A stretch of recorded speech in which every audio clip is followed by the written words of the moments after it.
should be live, but I'm gonna check. Okay, come on. Okay, we are good. We're here. Hello. Hello! I still have not sorted out the issue involving the mic. Maybe because I didn't try after last night. But hey, it doesn't really matter. We're playing the game. That's what matters. So, our goal here, finish the cliffs. Which looks like it'd be pretty quick. 3 levels and a boss. And then there's also the temple over there on the side. No. No! There's still a couple more out there. We have 4, 5. You assume that's 6, but 6 is actually going to be probably below us where the back button is there. 7 and 8, as well as the 10. So we have a lot of stuff to do today. I also want to hopefully start the factory. Anyway.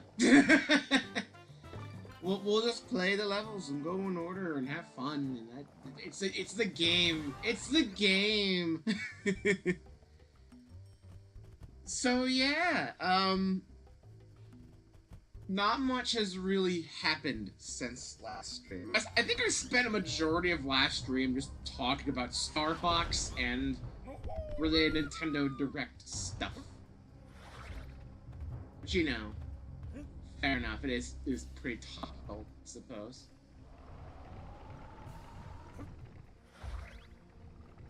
But can't really do that for 2 days in a row. I thought that was going to hurt. Can't really do that for 2 days in a row. But in other Nintendo news, they're raising the price of the Switch 2.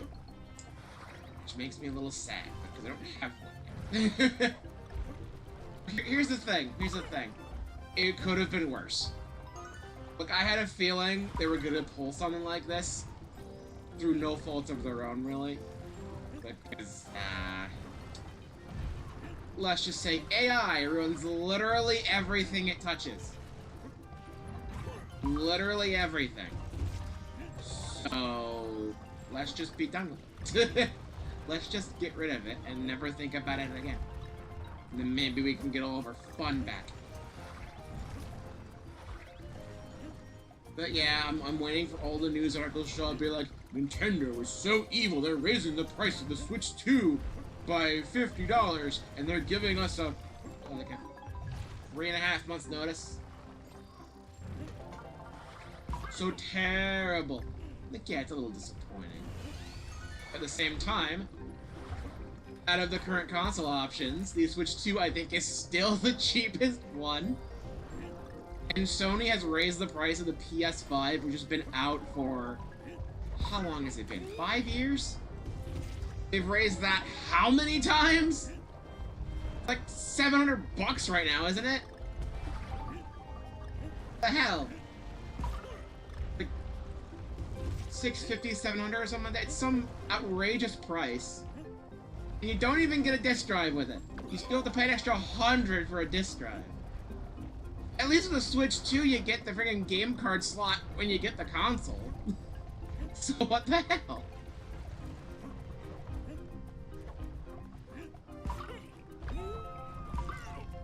I will say though, Nintendo did a masterful play regarding the games though. Just fairly recently, they also announced they're going to be doing a thing where they're going to lower the price of digital games by $10, so it's cheaper to get the game digitally. Which is like, fair enough. You're paying $10 extra for, at this point, mostly just a case of plastic. And the fact that you actually own the thing and not have to worry about it being a license, and Sony is really the main reason why we're all paranoid about this sort of thing. Microsoft too to an extent, but I feel like Sony gets more of the blame for it in terms of the console stuff. Microsoft gets it for PC, no doubt, but you know, Sony's the one and they really pushed it for consoles. And then all of these retailers like Walmart and GameStop are like, oh shit, we're not gonna get any business when it comes to video games because it's gonna be cheaper than to stay at home and just buy the digital version. Let's match the price. So now games are 60 bucks again. Now we have games that are 50, 60 bucks again. Whether that was the intended idea or just a happy little consequence, I thought I would have slid in there. Whether it was just a happy little coincidental consequence, or if it was a big brain move on Nintendo's part, the world may never truly know. I like to think it was the latter. Kind of reminds me of the 3DS era, where they actually lowered the price of the console, and I want to say Iwata at the time. He took a pay cut, so that way none of the employees had to face pay cuts. You don't really see that too often. Unfortunately, can't really do that with the Switch 2 because, well, it's a whole thing with chip shortages, thanks to AI stuff taking it all, and nobody's happy about it. Honestly, I wouldn't have been surprised if Nintendo raised the price of the damn console a full $100. Oh my god. There's like no save spot. I needed it back. Like, I wouldn't have been surprised if Nintendo raised it by a full $100. Which, you know, luckily they aren't doing. And at least they gave us a proper heads up for it. I don't think Sony really does that. If they do, it's no more than like a couple weeks, it feels like. Because Nintendo puts out a big, like, press release on their website or something. The big thing on the website being like, to all Nintendo customers, we are going to be officially raising the price of the Nintendo Switch 2 in, like, 3.5 months. React accordingly. I mean, they're raising it in Japan, too, and giving them, like, a 2 weeks notice, but I think that has partially to do with the fact that Nintendo's a Japanese company, so they don't have to worry about all the import stuff that we have to. I assume a lot of that stuff is fairly complicated. I'm not a business guy, so I don't know how any of that stuff freaking works. So I could just be getting a lot of this stuff just blatantly wrong.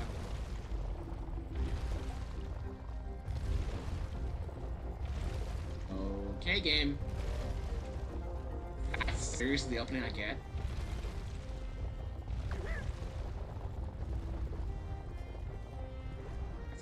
That's kind of shitty. Don't like that.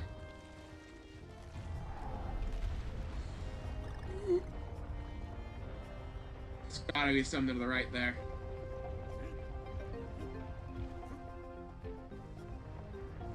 It appears that way is progress. The floor down here is destructible. I will destroy it. Aha! I'm a genius. Whee! I must go. Goodbye. Goodbye, goodbye, goodbye. Whoop! I missed a puzzle piece, but I don't care. I'll just go back for it. But yeah, it realistically could have been a lot worse. And at least Nintendo posted a little, like, heads up, like, hey, we're gonna have to do this because of shit going on in the market right now. They didn't directly call out AI, but we know for a fact it's to do with all the data centers and all that shit. Garbage. Absolute garbage. And again, they only raised it by 50. Like, when Sony does a price increase, they usually do it by like 100.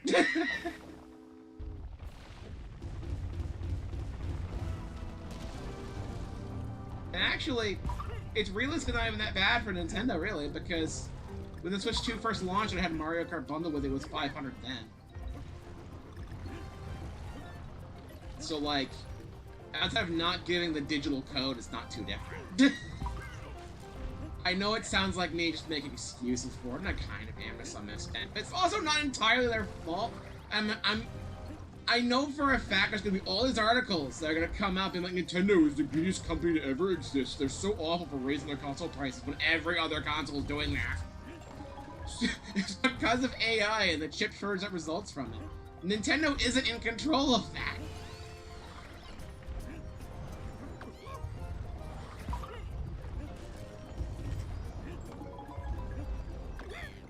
Like, I don't know.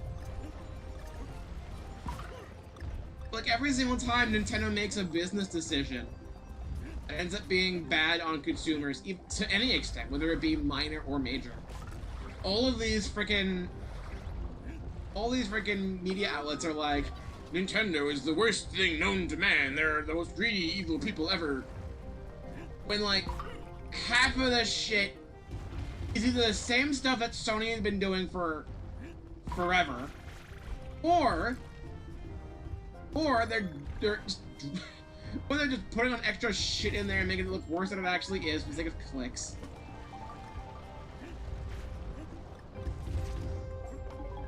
It's just like, guys. I'm not gonna be like Nintendo is the most perfect company ever exists. I'm not a fucking grifter in that regard. But acting like every single, even slightly negative business decision is the worst thing they ever did, and no other game company would ever dare to do such a thing. It's stupid. Like, it's absolutely stupid. You wonder why no one pays attention to half this shit anymore. It's ridiculous.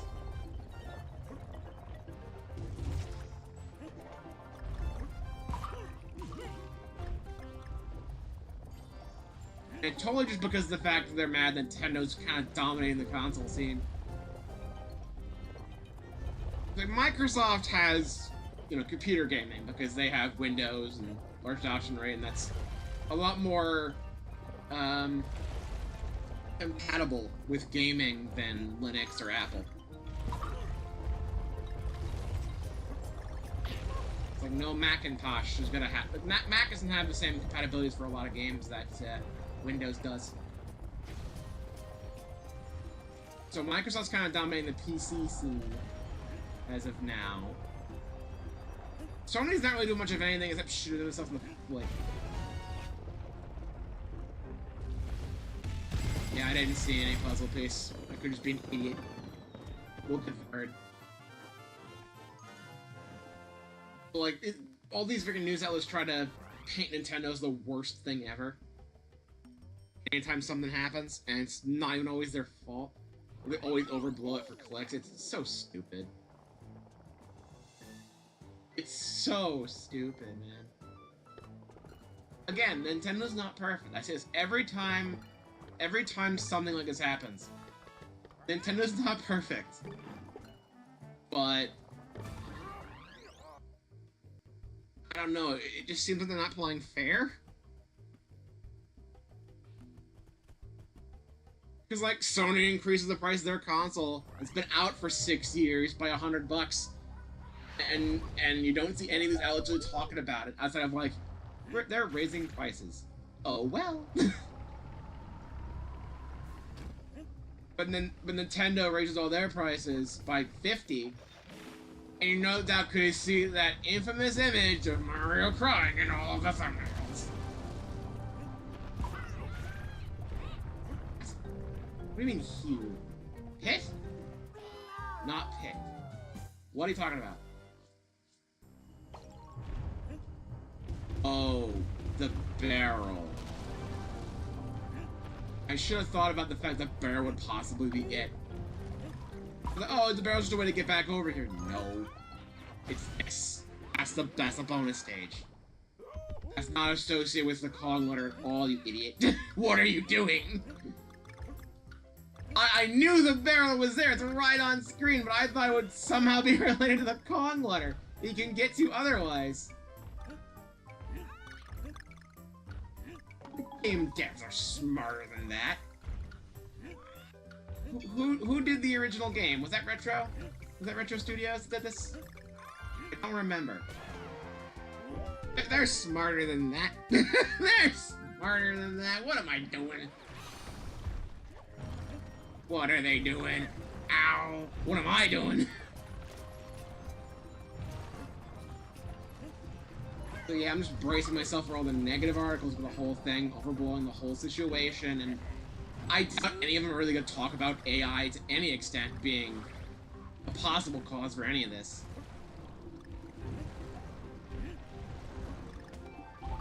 Nintendo could have raised the prices higher, but they didn't. So, like, it's not even fully agreed at that point.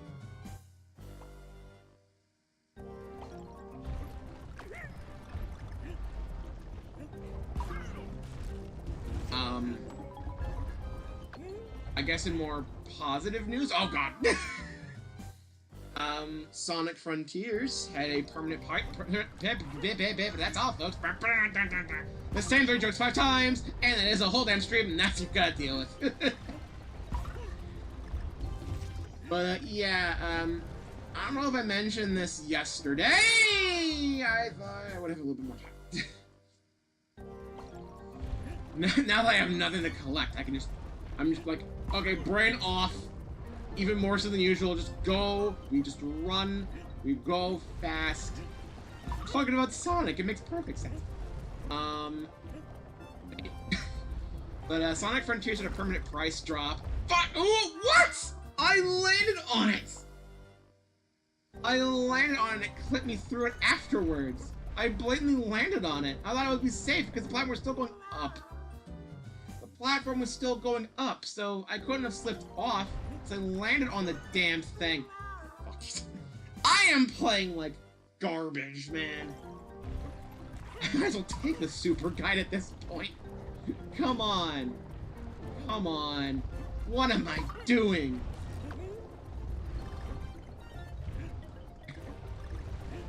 Robbie Rodden is yelling, "What are you doing?"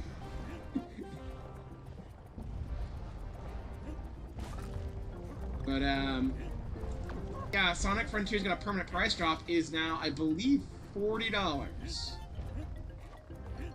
So that pretty much all confirms that the Sonic Frontiers Definitive Edition is a real thing they're doing. Especially considering there's now an... Especially considering that now, I believe there's like an unlisted bundle pack for the Definitive Edition in Turkey or something? I don't fully remember. There has been an official listing for it somewhere. But, that pretty much just confirms that we are going to be getting Sonic Frontiers Definitive Edition. Probably going to be officially announced during the next Sonic Central. Next month, no doubt.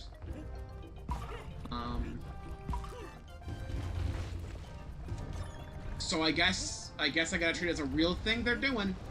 Because now we just kind of know for sure. Because even if we didn't know that they were doing a Definitive Edition, they wouldn't lower the price on it for no reason.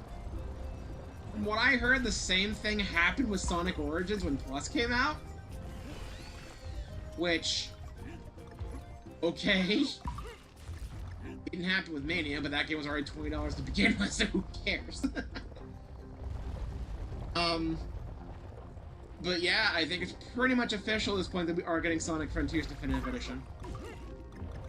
Which means that there will inevitably be another playthrough on stream of Sonic Frontiers. Assuming it's not just an extra story pack a la the Nintendo Switch 2 editions of everything. There's no... It could be like Belleville Park or Star Crossed World, where it's like, just extra levels, a whole new mini-campaign, blah, blah, blah, blah. It could be that. It could be another thing like Final Horizon. You don't know. If they're gonna do anything for that, I'm 100% gonna believe that they're gonna do a Shadow campaign. They're gonna do like an episode Shadow with it. Because they kind of just placed him in Chaos Island in Shadow Generations for no reason. Because he wasn't in the original games, so he had no real story relevance to that location. Because the thing with Sonic Generations and most of the levels in Shadow is that all the levels had something to do with the specific character. Unless you're playing the 3DS version, in which case Sonic goes to Radical Highway for some reason. Make a drink of water.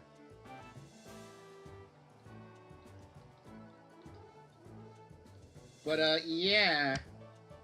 We don't talk about the 3DS version. The 3DS version isn't worth our breath.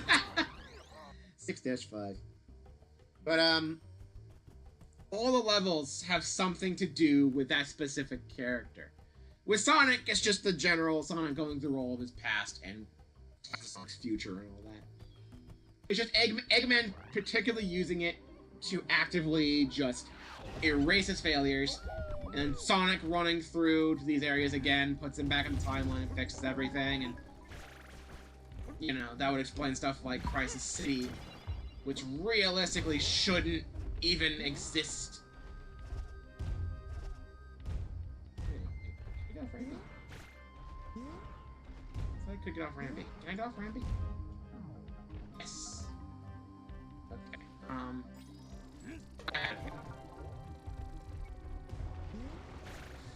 Ooh.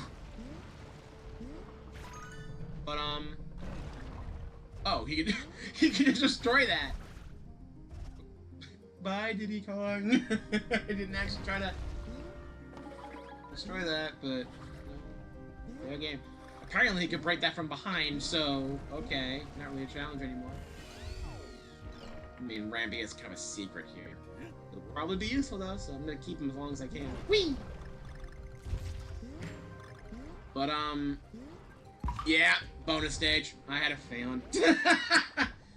They wouldn't just give you Rambi as a secret for no reason. This is a new bonus stage, I believe. I don't think I've seen these balloons here before.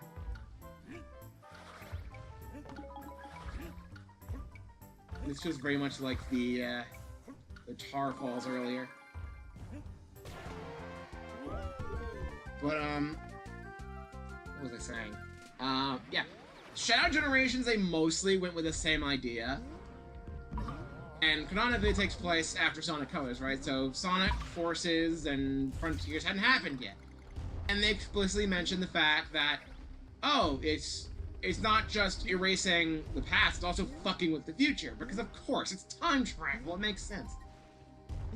Obviously, it's gonna mess with the future too. We don't see it on Sonic's end because they have no levels to base that off of.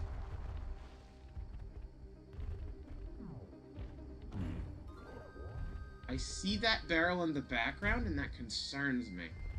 Oh well. That explains the barrel in the background.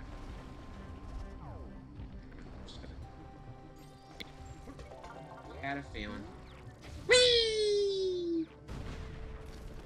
Okay, so obviously, as much as I hate Sonic Forces, that game does have relevance in Shadow's story. You know? It does have Shadow in a relevant spot. There's a whole DLC episode based around Shadow, so obviously she's pretty important to the Forces story. So Sunset Heights makes sense for him to go to for a level, right? But he never went to Chaos Island in Frontiers. He wasn't in that game. So why did he go there? And I had my theories. I had my theories about it for a little while. So I remember seeing someone online thinking about how each place that Shadow gets warped to represents a different part of his story arc. And how it could potentially be Black Doom messing with Shadow and trying to convince him to turn bad again. Because Black Doom's using the disrupted time flow to come back and mess with Shadow specifically. There's revenge and whatnot. Try to get Shadow back on the dark side. There's all these Doom powers and everything, so obviously it's just... Oh my god, this is rough. This is rough! Rambi made this so easy. It still messed it up, go me. Of course Shadow denies it and still ends up being the good person he was meant to be and all that. But,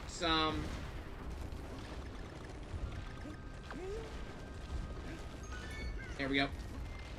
Go. Run, run. No, why did you have to move away? And like most of those, most of those stories have something to do with Shadow to some extent, because in SA2, where Shadow's currently at his most evil, his most dark, so that makes sense. It's a sort of origin story. Back when he actually was peak evil, misguided, took Maria's words the wrong way. An absolute fool. The heroes, the whole amnesia plot, just wondering who the heck he is, and that ultimately would lead in the Shadow and sorting all that stuff out. And Black Doom doesn't want to remind Shadow of that, therefore no Shadow the Hedgehog stages in the game. There is no Westopolis. It'd be funny if they had Westopolis in the game, because that'd be like, yeah, we know you've played this at least 10 times to clear this game. Why not an 11th? Why not an 11th? It'd be really funny, but they didn't. They remixed it for the Tokyo DLC though, so it kind of is there. You have Kingdom Valley, which, Shadow's influence in that is not really there anymore, because Sonic 06 had erased itself from the timeline. Thank God. But, this is not Como. But his whole thing there was the whole thing of, like, eventual betrayal in that. Because Mephiles tries to trick Shadow in a similar manner to how Black Doom does. To be like, in the future, humanity doesn't betray you. The world ends up getting destroyed, and who did it? Oh my God. There's a bonus if you keep Randy all the way to the end. There's probably a puzzle piece there. Okay! Keeping that in mind in the future, dang. Yeah, Mephiles is trying to trick Shadow in the same way, being like, the world gets destroyed, and they have to blame someone, and who do they blame? The ultimate life form, of course. Because you were once created by Professor Gerald Robotnik to do evil things. So, you're evil. So they're gonna blame you for all of the problems in the world to come. And they're gonna imprison you, and Omega is gonna betray you, and all that. And Shadow sticks to himself being like, I don't care if the world tries to betray me.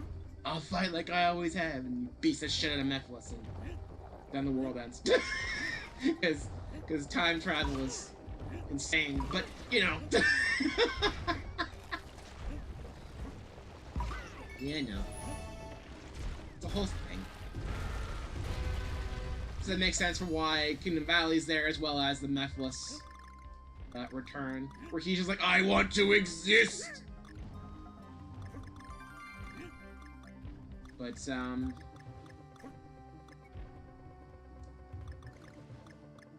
then you get Forces, where I know he was important to that story to some extent. It's just that Force is a thing that honestly I feel like should be generally ignored. But they're never going to. And we're just gonna have to deal with the consequences. I'm gonna retry. But, Shadow kind of just created a villain in that game. Eggman hired this... I don't remember the comments. They didn't put it in the fucking game because Sega wants to put all their story content outside of the game for some reason nowadays, and it pisses me off to no end. At least Sonic Boom Shattered Crest will put the comics in the damn game. But whatever. Shadow kind of creates a villain.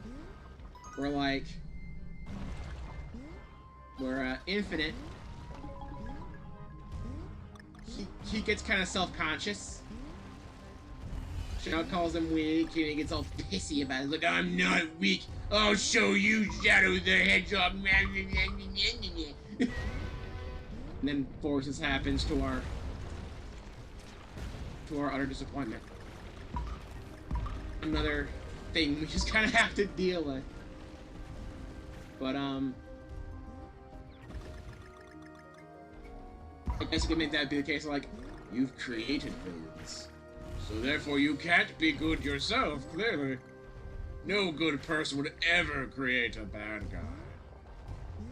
But then that leaves Chaos Island, which has no real association with Shadow's story at this current time. That is bound to change in Definitive Edition, no doubt. But I had a theory. It's because... No, Randy, please. You're right here, buddy. You're right here. Don't lose us now. But I always thought... Yeah, I had a feeling. I still missed one, though. Oh, that's one B. But, I thought there'd be some association with the Chaos Emeralds there, considering the whole reason why Shadow exists is because of Professor Gerald's research, right? A lot of it was... Oh, Randy can destroy the spinny things, but not the fire ones. Okay, that makes sense. But, Gerald makes the Bio Lizard, and it doesn't go well. He makes a deal with... Okay, I should have known. He makes a deal with Black Doom to create the ultimate life form using some of his DNA, which ultimately would somehow lead to the cure of Maria's illness. I don't understand the whole logic there. But he does that, and in return, Gerald has to collect the 7 Chaos Emeralds, and, you know, Black Doom would come back in 50 years to retrieve them, right? And of course, Gerald builds the Eclipse Cannon to try to counter counter Black Doom, because he knows nefariousness is underway and all that. It's all bad. But also, it ended up creating like a self-destruction device for the Ark as well. Whenever, you know, Bun gets involved and shuts down the whole project and shoot Maria, and it's very dark. You don't see that in Sonic anymore, really, do you? I guess you kind of do, but like not to that extent. It feels different nowadays.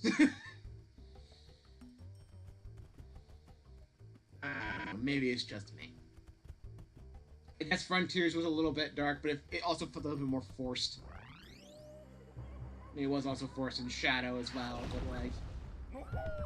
They didn't try to do voice direction to make Sonic the Hedgehog sound like this for whatever reason.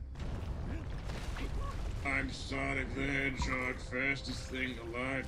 Long story short, Sega cannot execute darker tones anymore, and they likely have never been able to. It's just forced in different ways. But, I figure, because the Ancients were the ones who brought the Chaos Emeralds to Sonic's version of Earth. I wish we could just call it Mobius. It's a better distinction, but we can't. They brought the Emeralds here. We're trying to find a new world, because their world was destroyed by some unknown force called the End, which Sonic also had to deal with.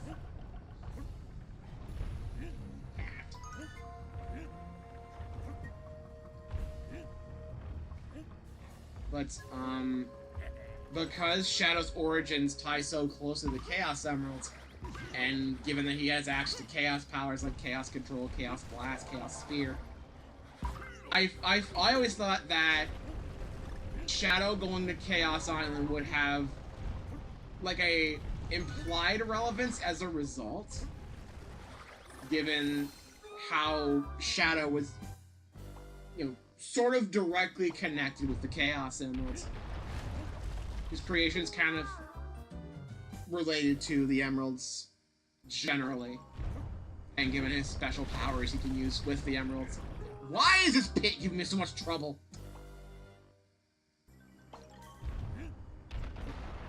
But, I always thought there was some connection there. They never really delve into it. A lot of this stuff's just generally implied. like, Shadow never went to the Starfall Islands in Frontiers. He wasn't in that game. I think it's going to change with Definitive Edition. And they're going to expound it a little bit further and connect it back to Shadow Generations. Hopefully. Assuming they actually go through with the idea instead of just ditching it. You know, Sega sometimes does missed opportunities. They're not always the best when it comes to their storytelling.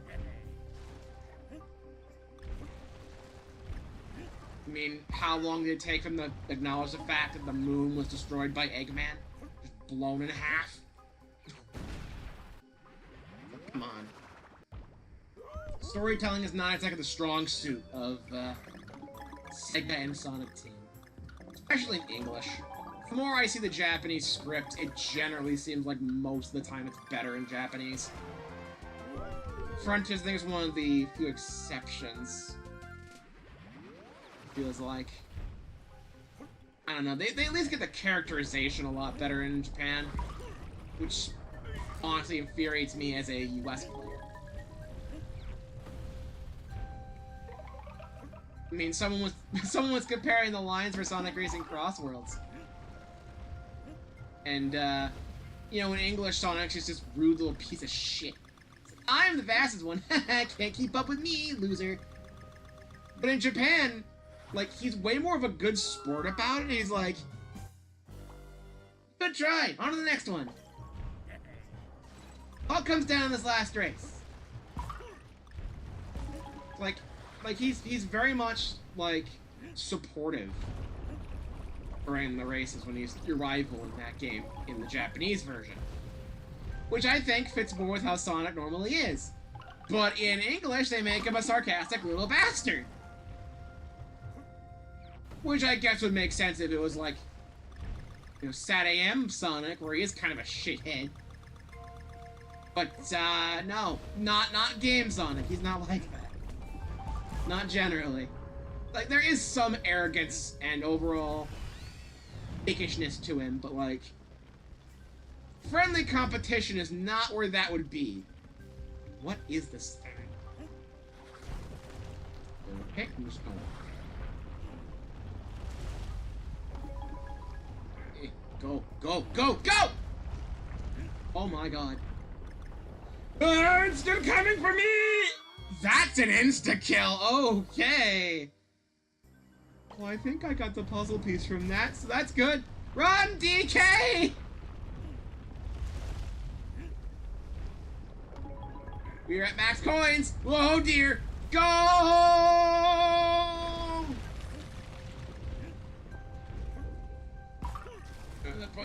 I'm taking the L because it's probably a puzzle piece. If I were to guess, there wouldn't be a flower there otherwise. There's gotta be some relevance to that. Oh my god. But yeah. Kinda wish we got scripts close to the Japanese version because I feel like they nail Sonic character there. They don't really do it so well here in the States, it feels like. Go!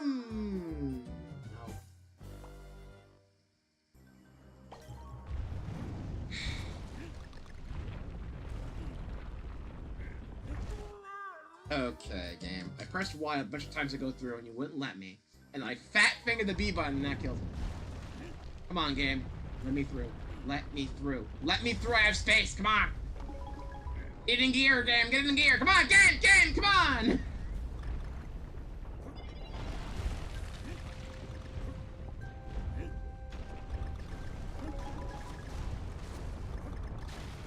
Shit.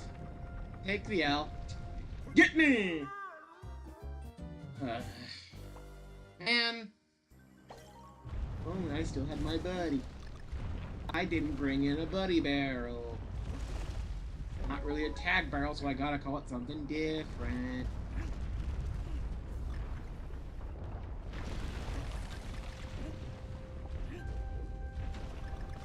I'm gonna focus here for a little bit because... There we go. Do it again. One more time. Thank you.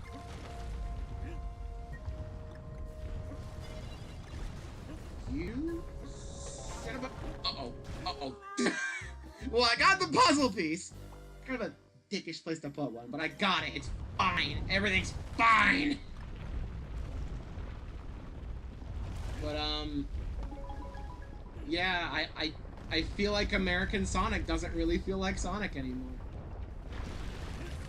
Something about how they write the scripts in the West just doesn't feel right to me.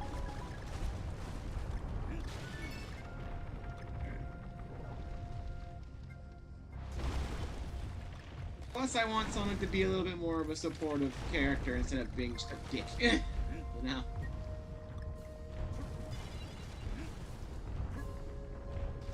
I know Sonic's characterization is someone that's been kind of a... like, not a harsh topic, but like a rough I try to stop myself and retry to correct myself. I still fuck it up. It's like a harsh subject of criticism. But I'm on board with the idea that Japanese Sonic is generally better. So can we just stop doing localization and just do a proper translation? Because that seems to work better.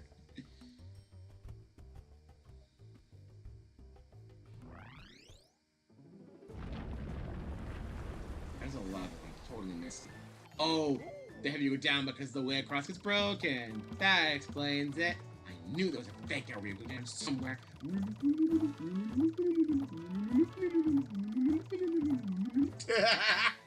I have way too much fun doing the stupidest shit. Alright. Bird. That bird! But yeah, I generally want to see a lot more of the Japanese writing in English. Because I feel like that nails Sonic's character a lot better. I don't know. Just something about it.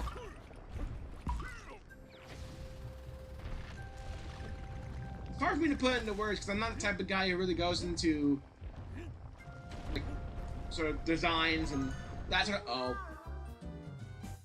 I'm not really an expert when it comes to game design or script writing or any of that stuff, but like I think ultimately I feel like the Japanese writing feels more along the lines of how Sonic used to be.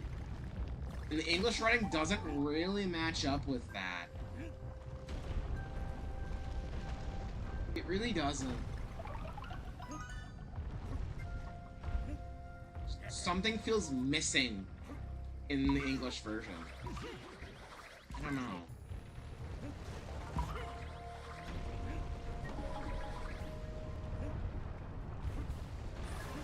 Maybe it does have something to do with Sonic just being a bit more...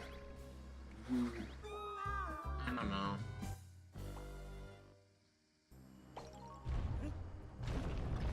I was expecting Squawks to maybe speak up while I'm over there. That's why I jumped back, in case you're wondering.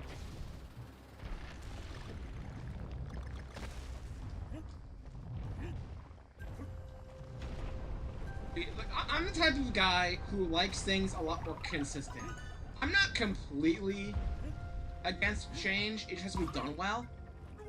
And let's face it, with the Sonic series, change is generally not done very well. And, let's just say that, I feel like a character's personality and the way they're written shouldn't change like that. I'm okay with character growth and that sort of thing, but they haven't done that very well. They kind of just change or remove personality traits and expect you just to get it. While also having no care in terms of the actual growth of the characters.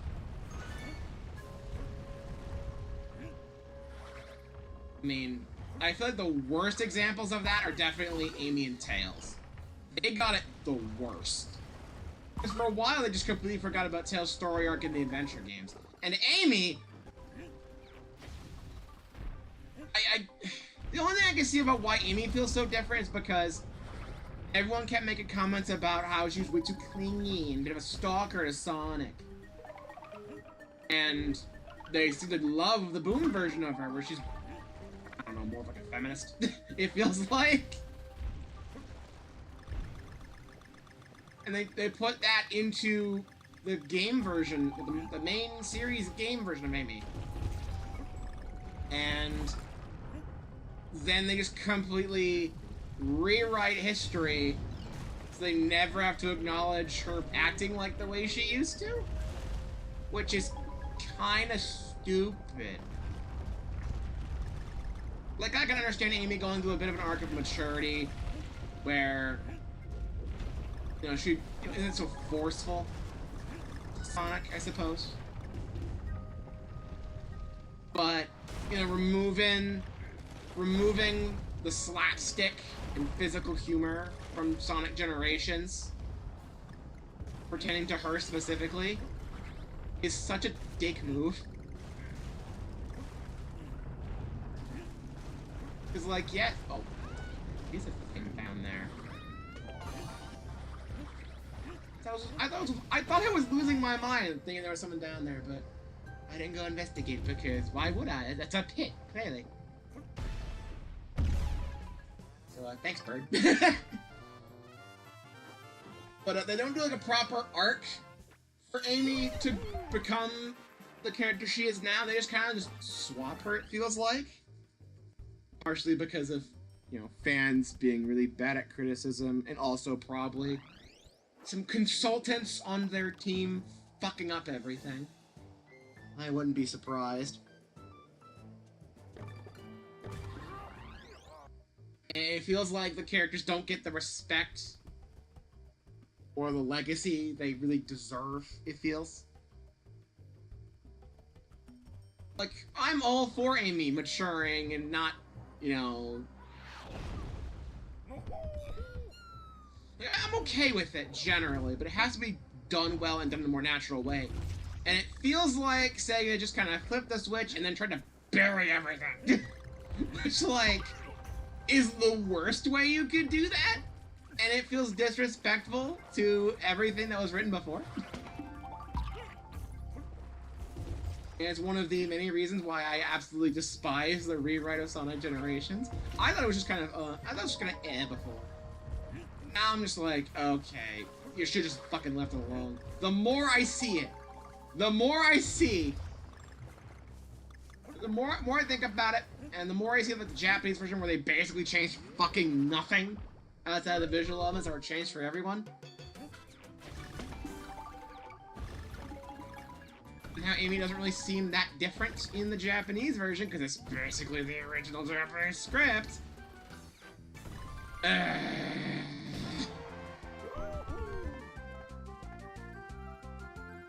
Because now they're basically acting like Amy never had a crush on Sonic to begin with, or that it was like super toxic entirely. They're never gonna acknowledge it ever again, it feels like. And it's like, dude, come on. Come the fuck on. You're kidding, right?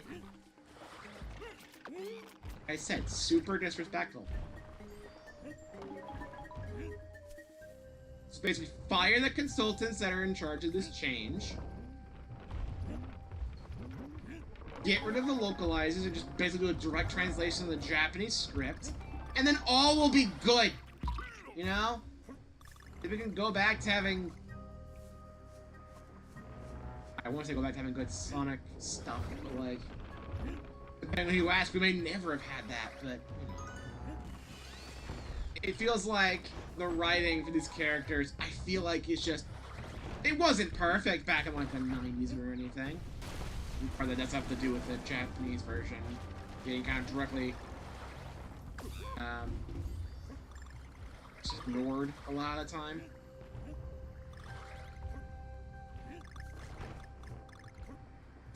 Because like there are some major differences in the scripts before.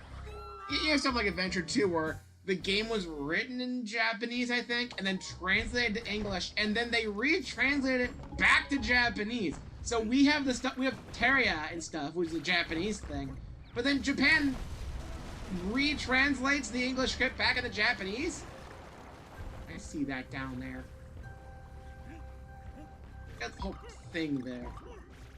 And then there's Shadow, Where in English, I try a little bit too hard to make it more edgy. Everyone swears it's cool. I'm like, they swear a little bit in the Japanese version, but I feel like it's a bit more tasteful, because it's not just them trying to get shock value. The Japanese audiences are more... Oh, does it open up? The Japanese audience seems to be more okay with swears than here in the States, it feels.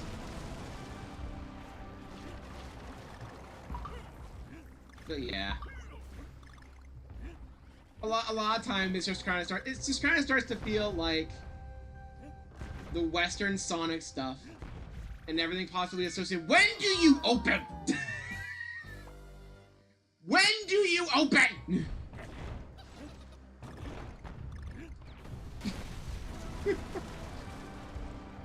I'm talking with someone like angrily on the phone trying to check business hours, and the person is actively just not telling you and being super spiteful about it, and just sparks a huge argument. When do you open? When do you open? Are we good now? Thank you. Jeez. Oh, now I missed the... Oh, I'm dead. I missed the... Oh, come on. The one time, I'm like, okay, maybe we'll try going back instead. Failure.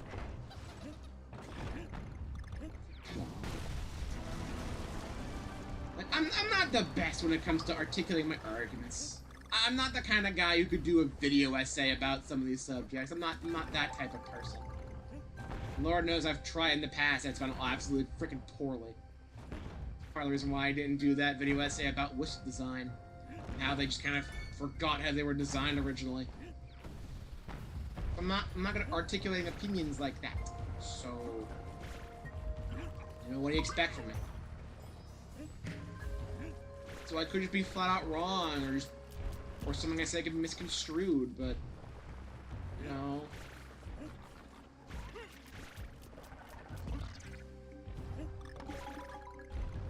I just want Sonic to be better, and I feel like he's better on the opposite side of the ocean, so. So, yeah. Ooh.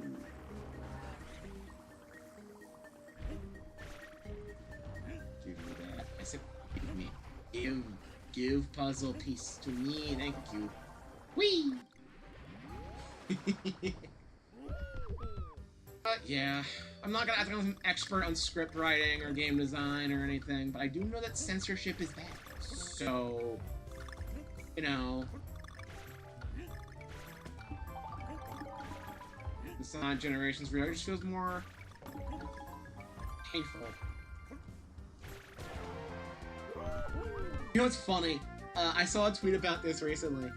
I want to say like literally yesterday, where someone was comparing the scripts, and they noticed, I don't even think I noticed this, but they did not change the dialogue that Shadow has when you encounter him in Sonic Generations. Which is really weird, considering that when you encounter Sonic, it's a whole different thing than how it played out in Sonic Generations, right? But it's the same line in the re-release, for some reason. The one thing that would make sense to change, they didn't change it. But no, let's do like a half-assed job with our rewrite, and we'll censor Rouge and Amy. We'll add awkward references to the time stones and other past events because we have the excuse that it's a game about the past and it's supposed to be referential, and we're not gonna do it well. What the fuck are you talking about?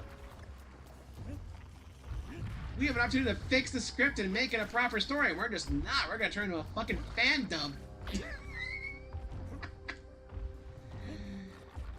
But God forbid, the one piece of dialogue that makes sense to change given the fact we're adding a new story for Shadow. No, we can't do that. The whole thing just comes off as super half-assed. That makes me sad. I love Generations. I love Generations a whole lot. Like, it wasn't my first Sonic game, by any extent. Because for those of you who may or may not know, my first exposure to Sonic, at least in a game, I could be just misremembering other secondary sources.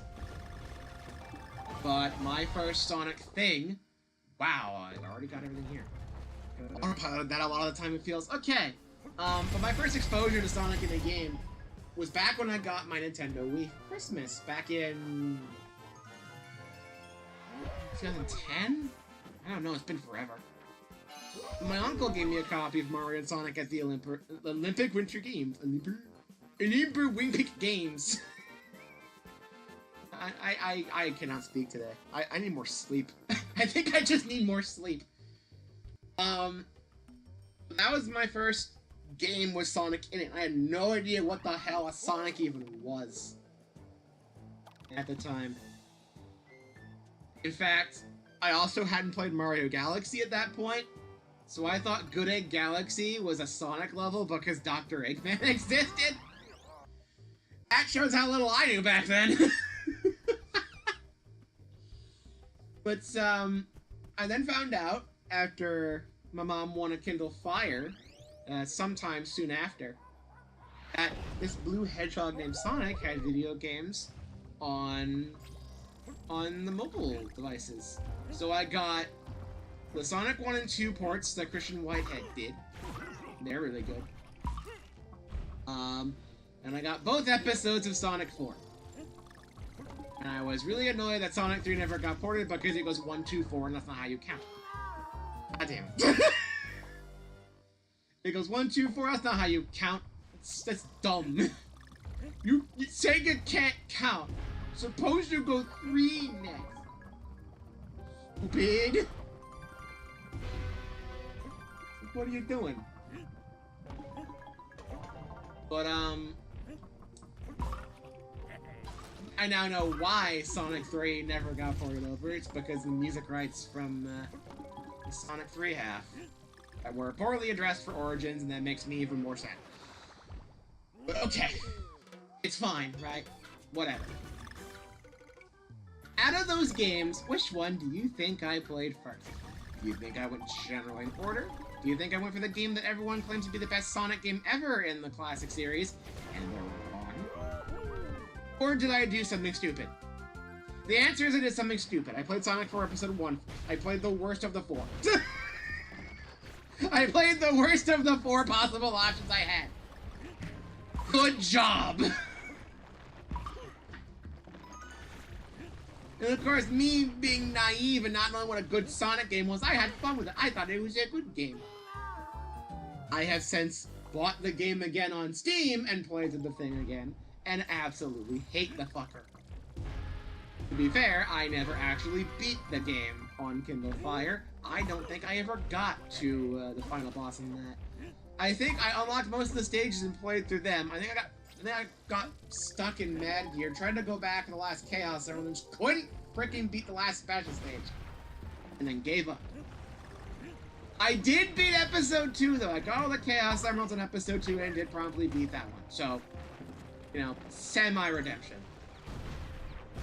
And I did get all the Emeralds and beat 1 and 2. So, there's that. I feel like I should have named it. Fair enough. Secret found! Thank you. I made a good choice. I made a good choice that time, unlike my perusal of Sonic games at the time. But yeah, I got Sonic Generations on Steam after all that and played it and had a blast, despite the fact I was running a pretty low-end laptop. It didn't run the best, but I've 100%ed that game, the original version, like 3 or 4 times, and then I 100%ed the game again with this re-release on stream. So Generations does mean a lot to me. It was one of the early Sonic games I played. I had a lot of fun with it. And of course, I watched stuff like Clement and Sure, Conroy's playthrough of Sonic Colors made me want to actually play that myself, and I did. And I had a blast with that.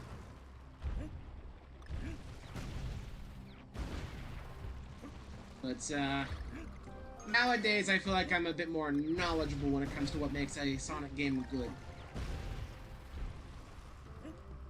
People might get mad at me for saying that, considering the fact I love Sonic Adventure. So who knows? This guy's an idiot. He thinks he knows what a good Sonic game is, but he thinks Sonic Adventure's a good game. The fuck is he on about?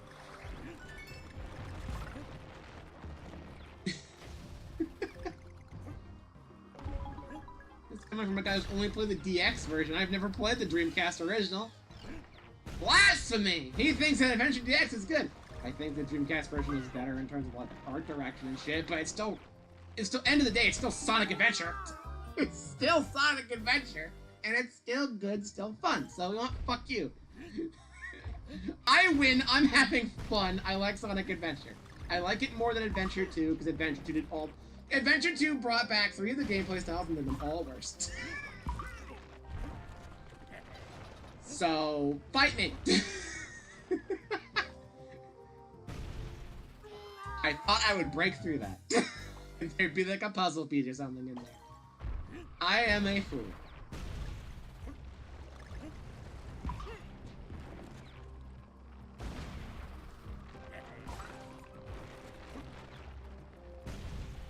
There we go.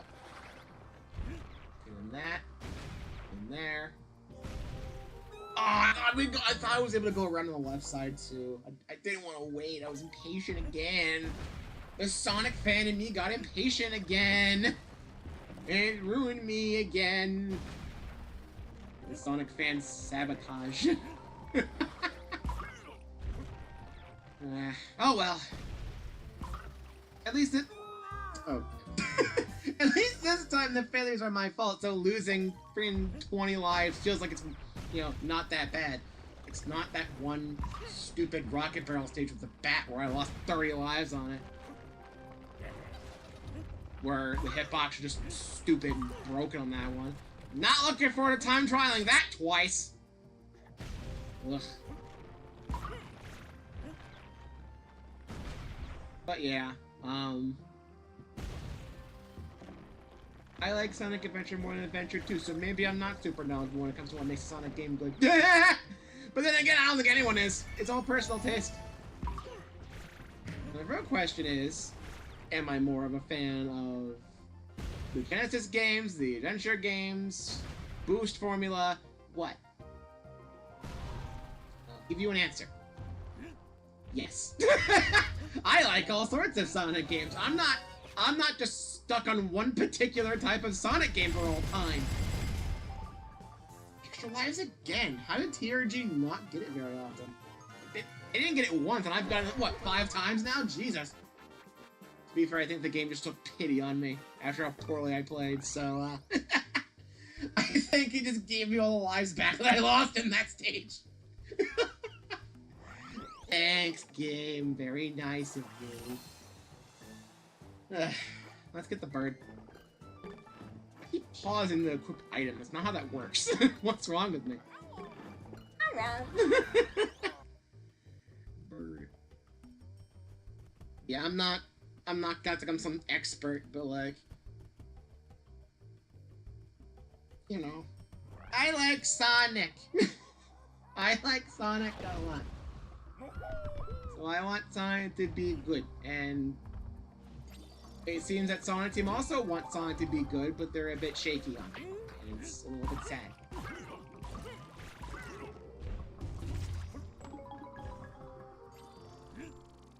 I don't think it's ever going to be a game that will fully bridge the community together and be the one game that everyone loves. Like, A, you can't please everyone, and B, there's always going to be some kind of divide between parts of the Sonic fan base. Crap. There's always going to be some sort of divide like that, right? And to an extent, Sega kind of brought it upon themselves, but you know what happens. And honestly, the way they've been generally doing it, I feel like is kind of the best way of going about it. Classic fans get their classic games, modern fans get their modern games. They still try new things. They just need to throw adventure fans a bone, you know? Give us an adventure style game again. I I understand the last time you tried that was Sonic 06 and you don't want to even try it again as a result because of how disastrous that went. There's a puzzle piece here? Oh, to the left! I didn't see that. Thank you, bird. Thank you, bird. Do they make crackers from bananas? Moms want banana cracker.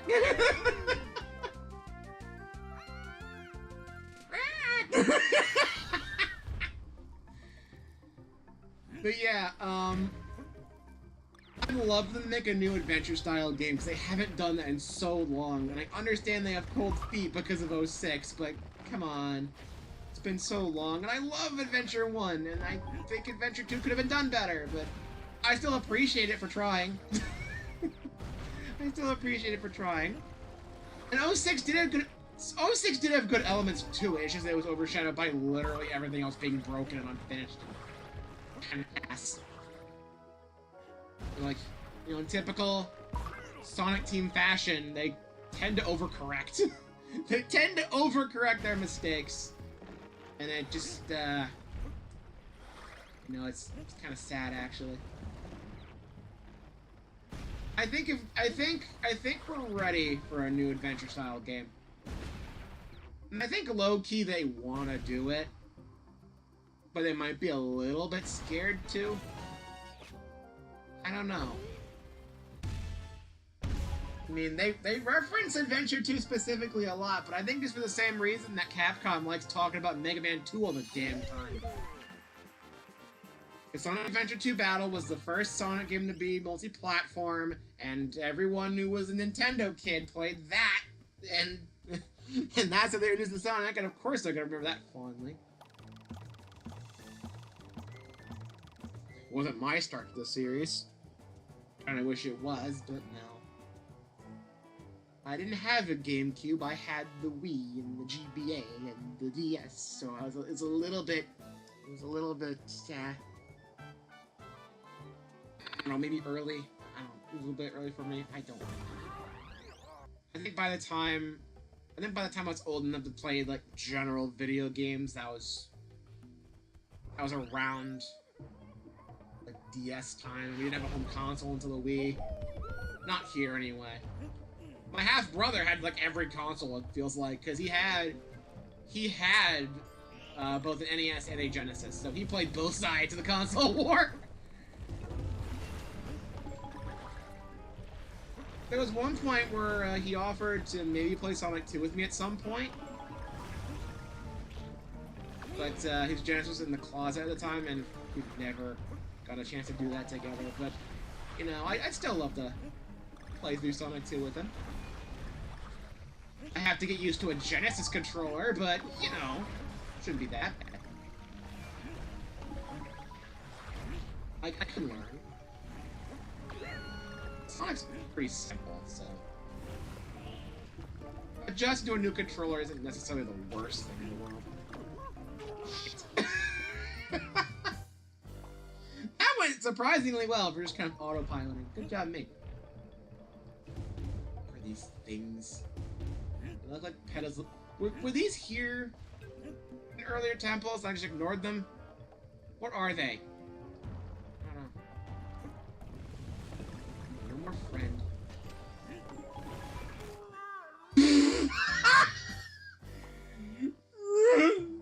Oh no! DK stuff toe! DK go down hole!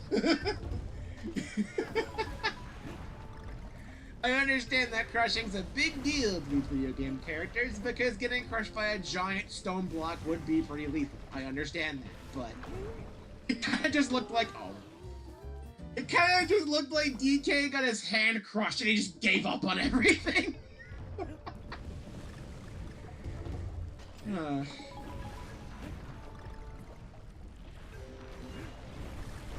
But yeah, you know, by the time that I was born, he had generally moved on from video games a lot more. If he played video games, he generally played more sports games on his PS2. he had... There was a fire trail. Because he had some of the Madden stuff. But that was kind of later down the line. I bonked my head and it fucked up my jump. I am not playing well anymore. This is meant to be hard.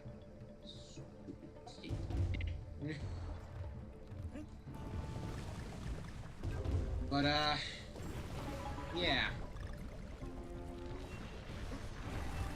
I don't know if he was the reason why I had Madden 08 on my Wii. Probably was, thinking about it. That wasn't a present from him specifically.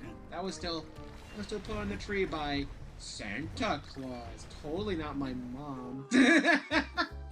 But I feel like it was totally his idea though, because he was a sports guy, and he was like, "You play video games too much. You're not athletic. How about I entice you to do sports things by having you play a sports game?" And I absolutely just did not understand any of it. It's like I played backyard baseball on my computer back in the day. I had the 2001 version. Seeing the revival this year is making me very happy and nostalgic. It's nice. But you know, that's a more cartoony one. They're not trying to go for utter realism with specific plays or anything. Even then, I did try backyard football via a demo on... I guess it was on that same disc. It was either that or it was on this one Blue's Clues game disc that I had. I didn't know if that was going to be a puzzle piece or not, and I wanted to check. But, I did try a little bit of backyard football, and that was also too complex for me. So, you know, football video games just aren't my thing. I'll happily watch a video on YouTube about a guy talking about every version of Madden known to exist for like 3 hours. I'll happily do that. But, playing them myself, I feel like I pressed the jump button and it doesn't do anything. I tried to jump to avoid that fire guy and he did not jump. And I'm playing like ass again. Don't make me get the banana juice, buddy. Now's not the time for that. DK want juice. DK thirsty for banana.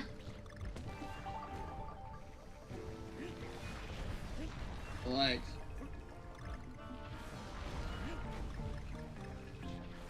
If I play any, like, sports video games, it's usually baseball, and it's more cartoony ones than actual realistic baseball simulators. I mean, I talk about playing Super Sluggers a lot, and I still hope for the day we actually get a proper new Mario Sluggers, because we haven't gotten one since, and it bugs me to no end! Because Mario Tennis gets a new game every single console. They brought Strikers back out of nowhere, even though they toned it down a little bit.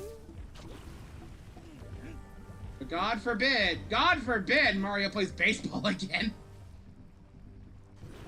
Turn around. Yeah. Like, if I play a sports video game, goddamn.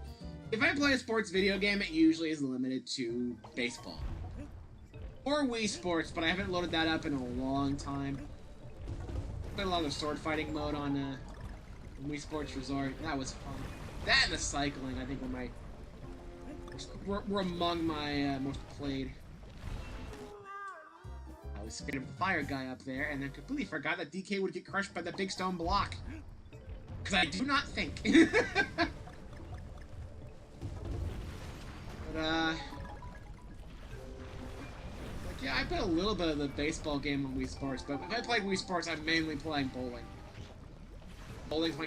I forgot about the stone block again! But bowling was my jam back on Wii Sports, and I played that a lot on Wii Sports Resort as well, but, on Resort I play a lot of the other sports that were exclusive to that more often. I didn't try for any of the major achievements in that for a lot of them. Like, I did play a lot of the airplane mode. where you're kind of going around the whole island. But I tried to get most of the destinations. I think I was like 1 or 2 off by the time I stopped playing that game. But I would just play it to fly around. And I play the cycling ones just to kind of explore the island a little bit. Cause it's fun to explore. It's fun to explore that island. What is it, Woohoo Island? We made a Mario Kart track in Mario Kart 7 and then they never acknowledged it again. So like, it's sad. It was Dog Frisbee game that I tried and never could come to terms with how to play that one right. It seems to me like it's a pretty shared experience. So, you know, it's not a unique thing to me, I suppose. Motion controls can be a bit finicky when you're trying to go for precise directional movement. Motion controls work fine when it's effectively an A press, but at that point, why not just make it a button press, dude? Like, motion controls are fine for, like, spinning or slamming EK's hands down. Like, if it has the gameplay depth of a button press, just make it a button press. It's not anything special. So of course you want to justify it, you want to make it like a proper thing, but you know, directional input's just kind of a big problem with motion control back then. I don't think the problem was ever really solved. But, you know. Regardless of that, I still play the sword fighting mode a lot, and I still play quite a bit of Mario Baseball, and I think you do have a little bit of directional influence in that game. Maybe? Could be wrong. Also, if you play Super Sluggers, it's so freaking long. Now, I did try around on my Wii U when I plugged it in and tried to play in AV mode and all that. It mostly went okay. But, controls are so bare bones when you don't have a nunchuck. Because that also got misplaced. And without a nunchuck, a lot of the depth in the gameplay is just kind of gone. So it becomes a lot less fun. It becomes less of a proper, like, full-fledged baseball game and more of a little brother mode. I don't even think there's a proper way to like force characters to start moving along the bases early, unless you're playing with an nunchuck.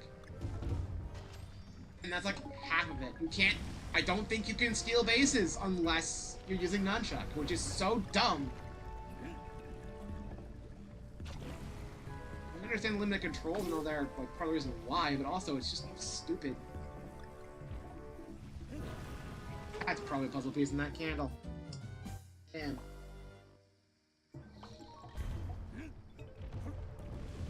We're gonna be here a while.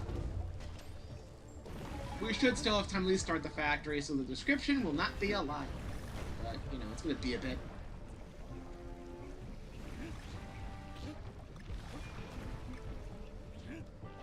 I'll lock in and focus here. Enough talking about Mario Baseball and how I want it back and how I've wanted it back for the past decade. The last thing we've had of it was a freaking Superstar Sports compilation on 3DS that no one's heard about. I'm angry again. I'm angry about the lack of Mario Baseball again.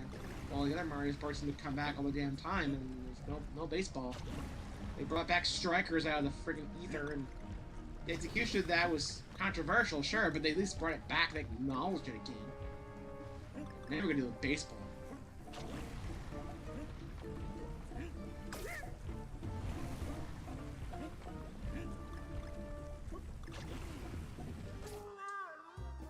Note to self, these things seem to follow you and aren't freaking erratic. You don't go around in random directions. They do try to aim for you. So outrunning them and trying to outpace them is not good, because then you'll get stuck and they'll chase you. I don't know why I didn't notice that before.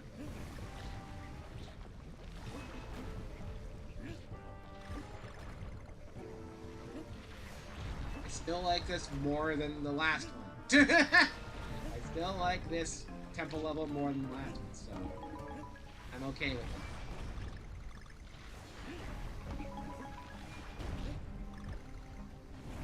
So maybe rushing ahead is probably also doing me in. So it is still an auto-scroller, so I gotta still Take that into account. You are.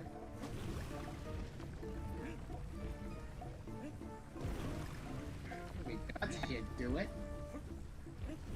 There we go. Perfect. See? I can do it. I want to take a left because of the candle over here on the left. Oh, you're here too. Please. No. Where?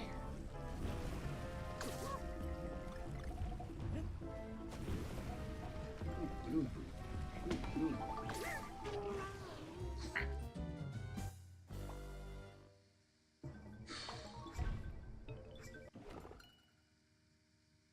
You know what?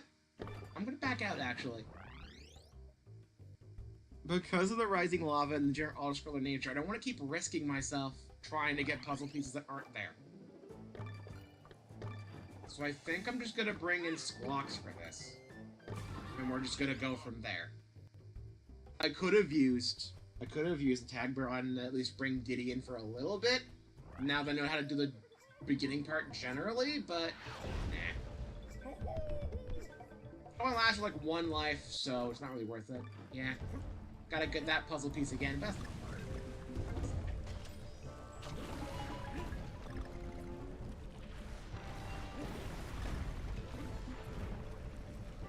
The fact there's only 1 puzzle piece so far means that it's gonna go on for a while. Ow! Grab this.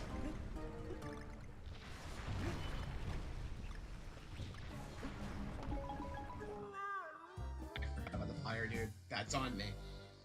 And now I don't have to get that puzzle piece again, so Squawks is gonna lead me to a close one, so I know ahead of time. Because they can just be in the objects you can blow out in the background. And the candles take a while. I don't want to waste my time getting the candles when I don't need to. So I'm baited by coins I don't need too many times. So we're not going for all the candles unless Squawks actively wants me to. I trust the bird. And we've had times... We had the last one where the game had the real signifier that... What? What? What? I can get in that box. It did seem kind of out of place, but it looked like it was all blocked in. I didn't think there was a thing in there.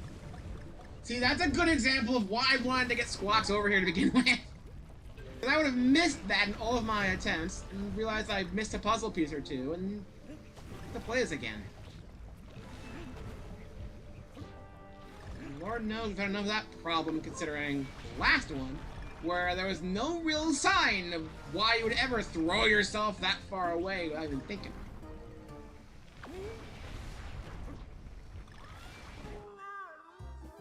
Jesus Christ, I'm not gonna try to shortcut that. I'm gonna play it normal. Play it normal! This is not a hard concept, DK. Come on. At least it means we're further along in the stage than I thought we might have been. Because the puzzle pieces generally seem to be more evenly spread out in these, as opposed to some of the main runs. So, should be okay. Should.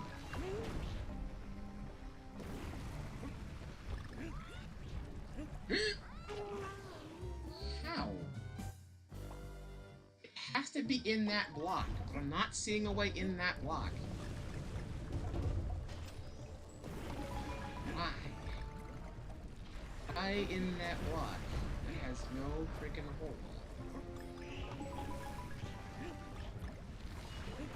Is there a way to open it up, perchance?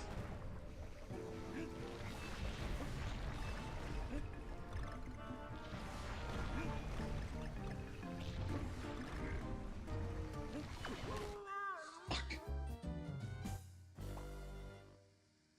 Do I have to get all the bananas to open that up? Because that box seems very closed. We'll blow the candles for it?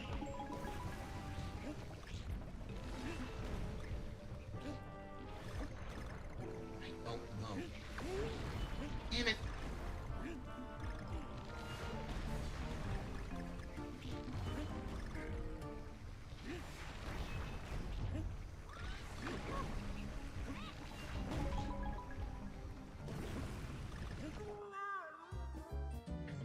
It.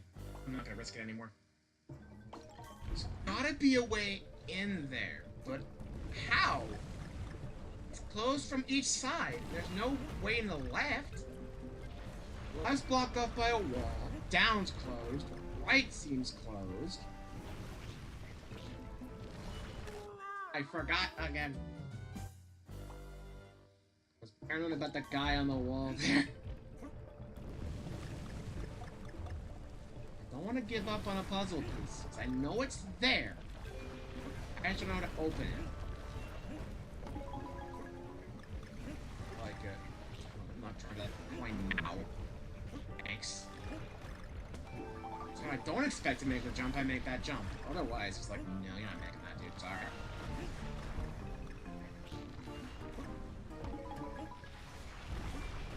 I just don't know.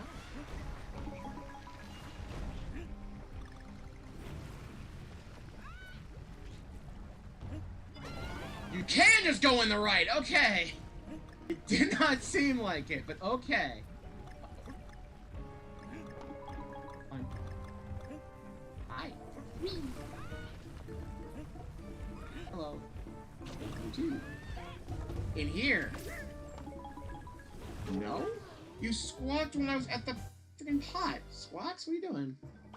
Okay, don't worry about that puzzle piece anymore. That's one last problem. And we're close to the third, which means we're at roughly the halfway point. Which means we're a lot further along than I thought we were. Makes sense, because I don't expect an Lost World to be that long of a stage.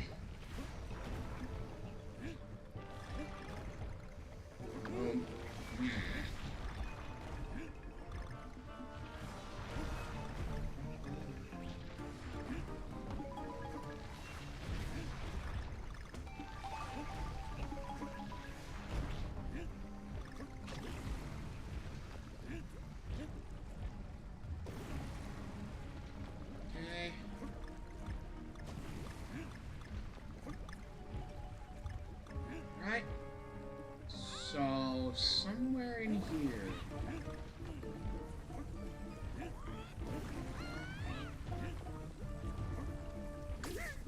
Box. It's in the box. Box. No! It's in that box! I thought it was just design. Good thing I brought the bird, because I missed that so many times getting through there. The main goal is just get that puzzle piece. I'm trying to move away faster and then get stuff. No, thank you.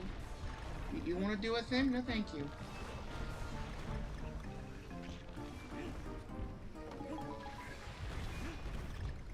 You want to try to aim precisely? No, thank you.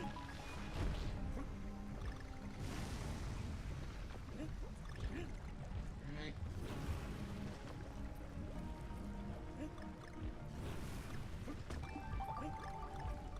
Alright. It's fine. Little sparky thing of doom.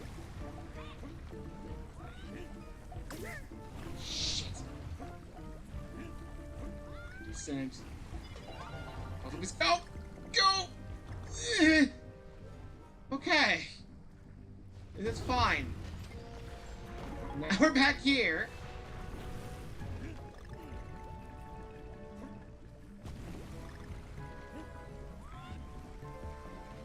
Poster one?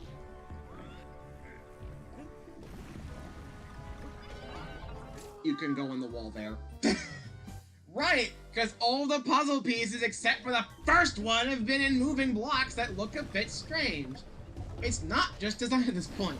You think after I got the first few, I would have just keyed into that being a possible outcome? How are they gonna hide them really here? one's obvious, they drop it down for you. They're not gonna... They hit it 2 other ones so far behind hidden blocks. Third's obviously gonna do that. I thought I saw another one up there too, but that's probably gonna be a banana coin at this point. You wouldn't put 2 puzzle pieces that close to each other, right? Right? Not in one of these, surely. This level's pretty short though, which is nice considering it's an auto-scroller. Makes me a bit questionable how a time attack would realistically work on this. Damn it. I had no way of dodging that, dude. Why did I bounce sideways? Why did I bounce to the side? Why did I bounce to the side of that? That makes no sense.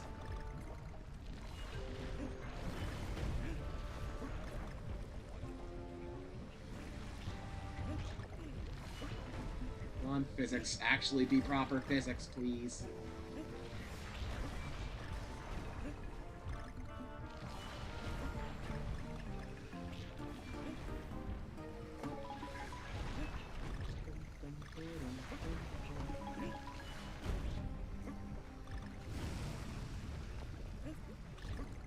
Okay.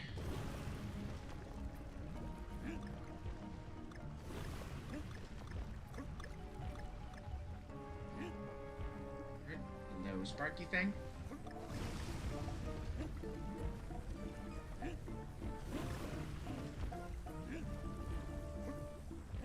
we go. Bye. Okay. Normal level with a checkpoint. That's not the point. One of these hard levels.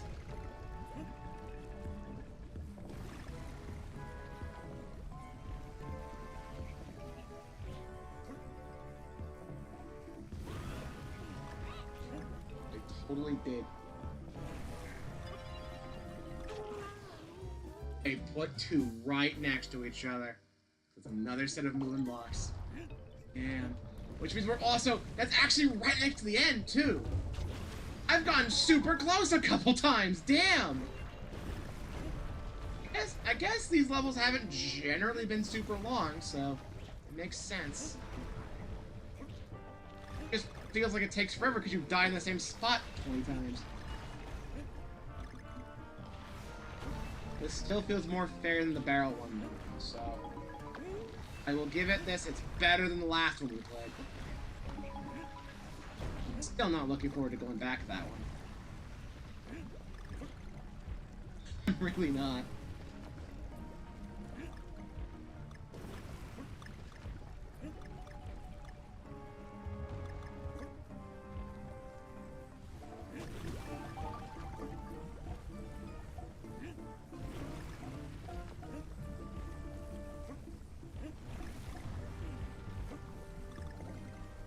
Whee! Goodbye. Okay, now just to survive.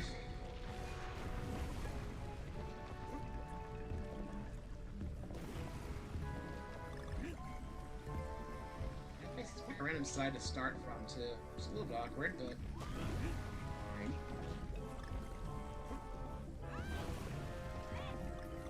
Here. Yep, right next to each other. And next to that balloon I made reference of before, too.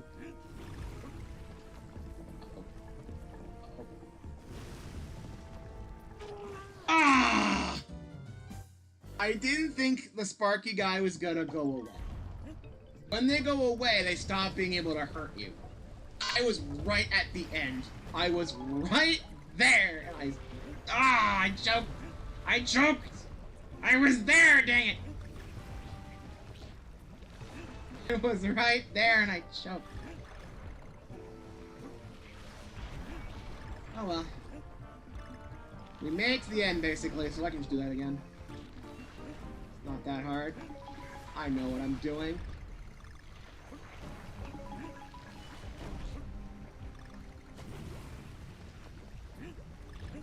Right.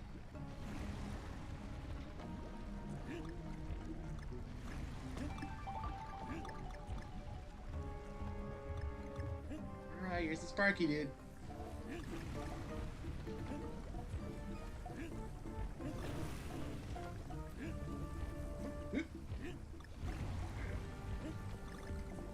catch up to me, and I'm gone. Nice. All right. Hardest part. Here we go. Where's you coming from, buddy? Left side.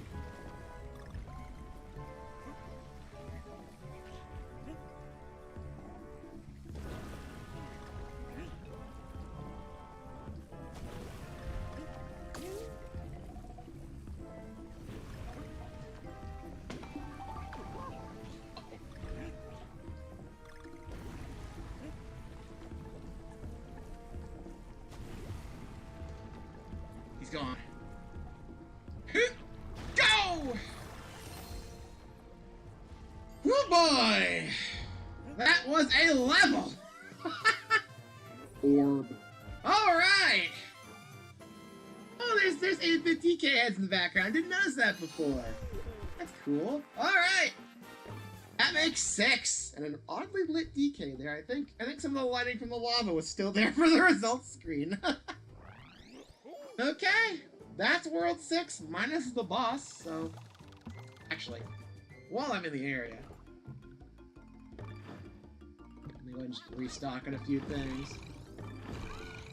3, 4, 5, 6, 7...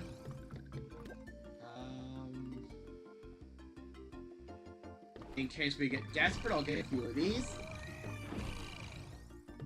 And... a few of these. One more of these. I'm not getting these. I mean, banana juice is better. I get 5 hearts from banana juice. I just get 1. But I don't even know if I keep it once I get hit. You found a lot of heart, but heart does not equal skill. I'm fine with this for now. Keep your eyes open for those cog runners. They might be worth something. I just show them I have 6 orbs already. Gee, I wonder if they're worth something. Alright, Fugly's High Rise. Almost time. Then looking at the time here, I think we'll have time for a couple levels in the factory, so... Sweet! If I remember correctly, the factory has a gimmick where you have to find buttons to actually make progress in the overworld? But that's something we'll think about later. Right now, though, let's get ourselves a friend and go. Whee! Hello!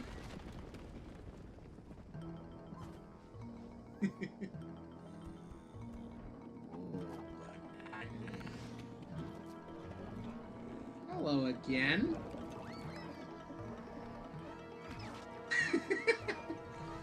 You son of a... Oh. Hello.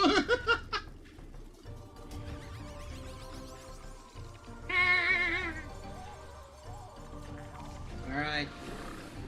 So this guy is a redo of the first boss, but the back is not going to be open immediately.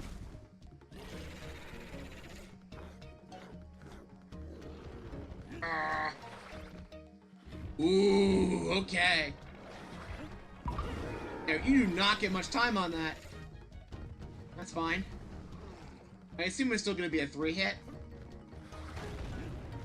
Whoa, dear! There we go. Maybe it'd be more than 3 hits, because that was oddly simple.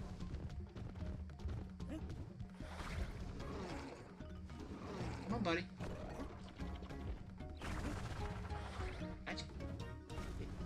You can't fake me out with that. Come on. Okay. I mean, granted, I'm probably making it a little bit easier because I can actively stall my jumps a little bit. But, oh dear. Whee! I think for future bosses... I think for future bosses, I think I'm gonna try to get Diddy Kong. Oh, I was a little bit of off. Oh. Okay, it stays open in the second run, but you can hit him on the first if you're good. Woo! Boy. Oh, I'm not doing well at all. Jesus, I hit 3 times in the span of 2 seconds, dude. Come on. I'm not getting that hurt.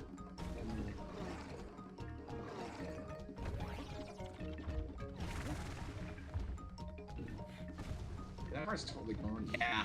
No chance to get that heart without also getting hit! Panic. That was panic. Okay.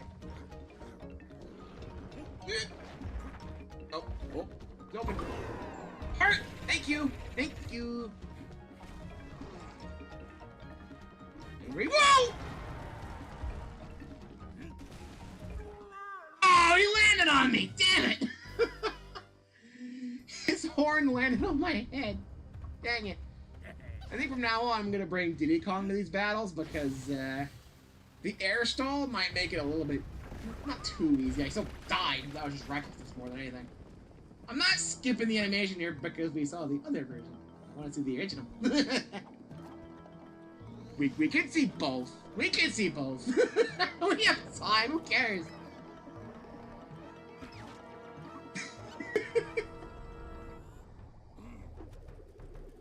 Okay.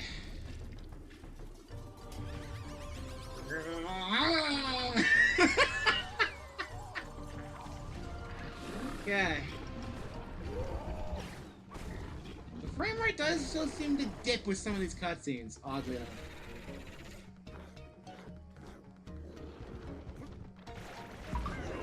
Yeah, I think in terms of like air stall like this is better than a full-on like double jump that's like give me height. Pause in the air a little bit with this. I don't just jump over. Which makes a surprisingly large difference.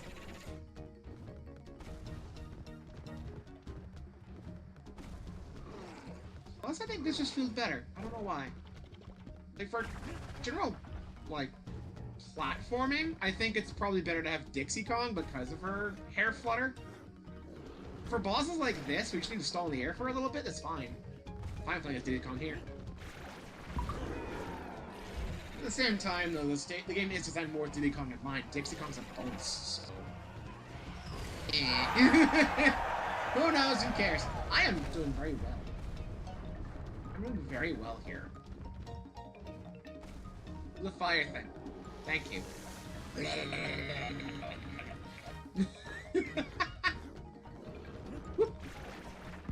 Fuck. This is fun, though. Whoa! So quick. Quick. Oh, he's landing on my head again!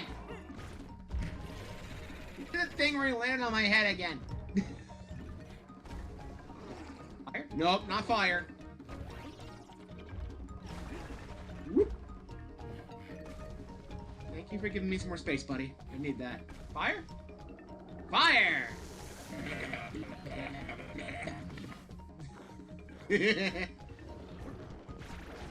Bonk. Full health. Oh, third phase! Extremely angry!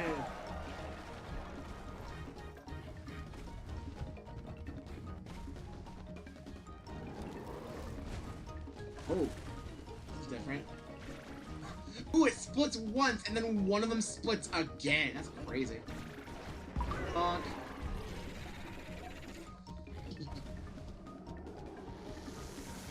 Yeah, he still has a normal fire attack.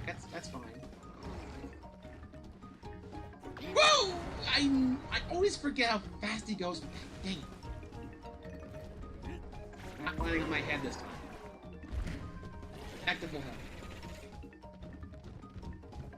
Come on.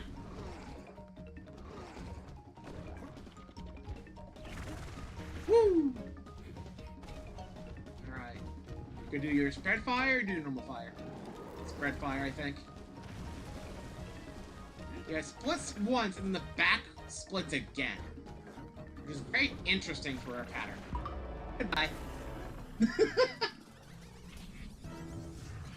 It's a lot easier to actually bother and use your partner's abilities. And also, I think general air stall works better instead of just fucking with your jump arc. Alright, buddy!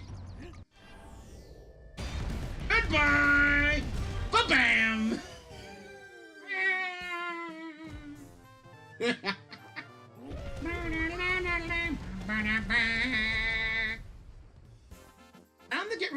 how many hits you get on these guys. But maybe it does for like 100%. I don't know. Because if you press it too early, you flub it up and you only hit him once. Which I think is faster for the speedrun, but I don't know if you fail unlock for that. I can't imagine unlock being higher than like 15 hits, because 20 seems really difficult. Alright, we got some time. Got a couple levels here. Foggy Fumes. We have time for a level or two, so we'll make some progress here. I don't think we'll actually be getting to the button gimmick, where there's 3 stages around, like, ooh, the silhouette's back! It's like, there's like 3 stages around, like, a sort of, like, door thing, and you have to find, go back, you have to find 3 buttons in order to actually open those and actually clear the world. Spin, spin, spin, spin. I remember little bits and pieces from watching the Runaway Guys, but most of it's just kind of become a blur. As you can tell by me playing like absolute dog show all the time, and I should just know what I'm doing. There's good music here.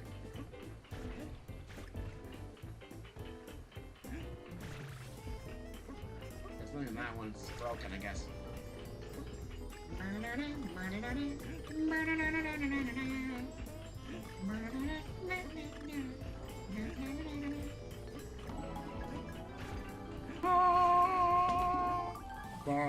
Balloon. Ooh, evil electrified screwdriver of death. Ow! There's a puzzle piece up there. Hang on a second. This? There's something I can't go through, but go over it. Ha ha! Love these jazz remix though. These jazz remix of things. Guy down there, yeah.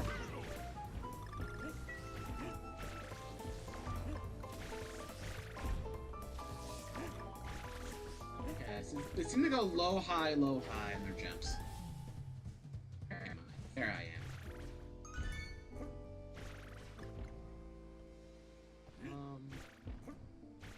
Balloon! Thank you. Does balloon actually help? Am I actually blowing away the bad air? I think I am a little bit. Ah. Did I miss anything back here? Doesn't seem like it.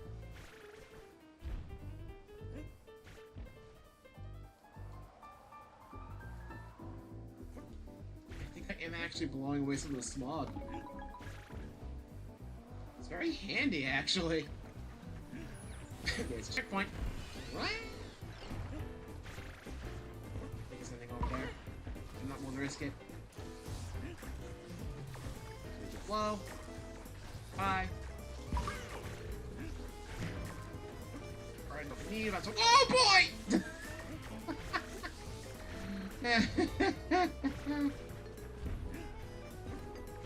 Platforms here. There seems to be nothing on that side. Ah, now there is! It's just a coin. Oh, I played smart though. I knew to try to blow smog away and it worked. This is what teaches you can actively engage in the environment like this. There's puzzle pieces and bananas, of course.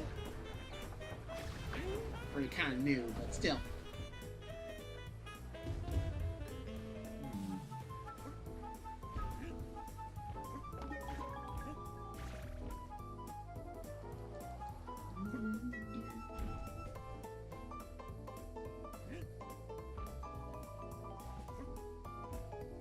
Piece? Yep! I had a feeling they'd hide it in the clouds there. I was smart.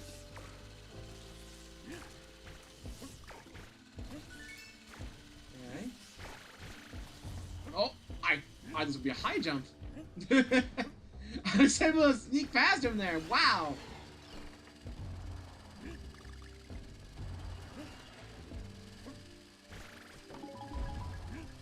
Thing up there. Thing up there. Give. Give. Thank you.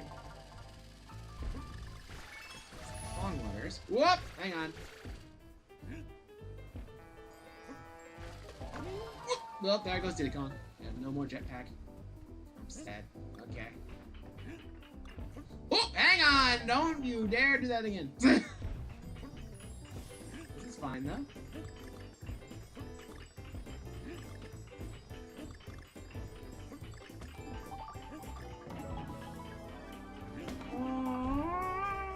Balloon. Okay.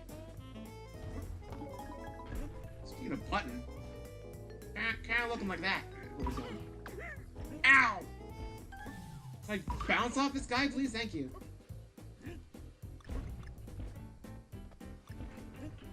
Before we hit that, space. No.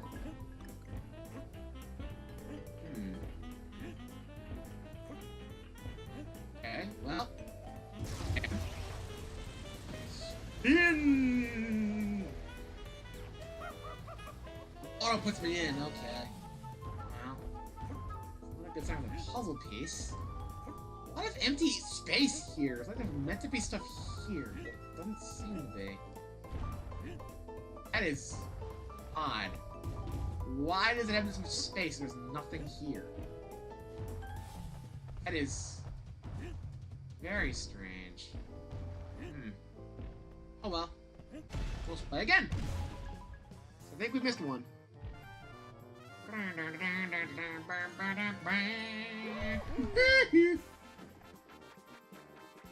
Yeah, we did. Alright, we'll do a normal retry. We'll get the bird next time if we miss again. I thought it was pretty attentive, so I don't know what I missed.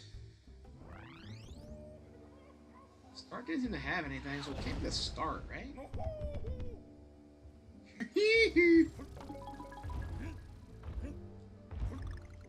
Got that in there.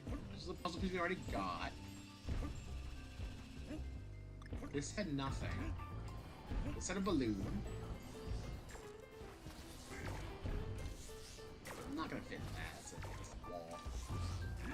Puzzle piece up there we already got.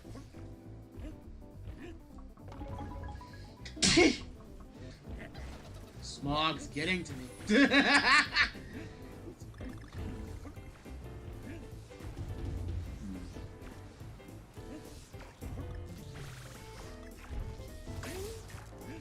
Trying to sneak out of that one. Bad idea! I mean, it was an idea, I guess, but like, it wasn't good. It could have been something, you don't know.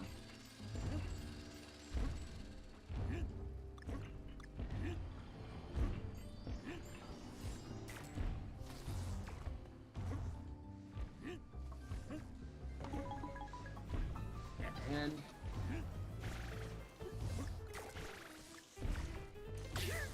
ow! Dang it. Don't do that. Oh boy. Could be something more in here, but I didn't see anything. Oh! Those are platforms! I completely spaced and did not see that.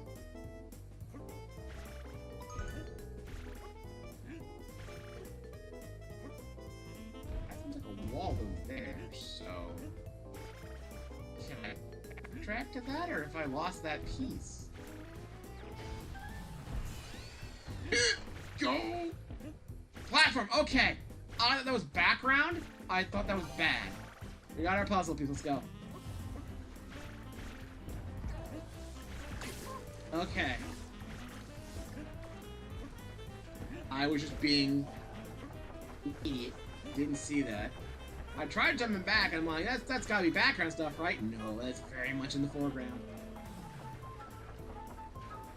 Where do I go?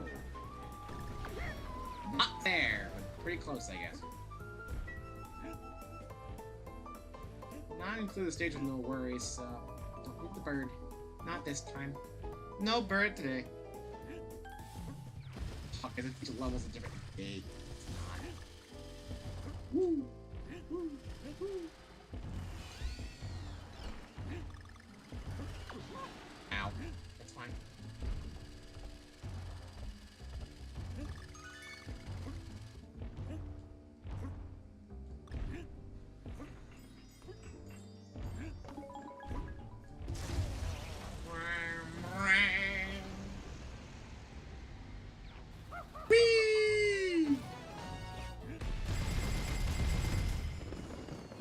freebies. Okay. We have time for one more level.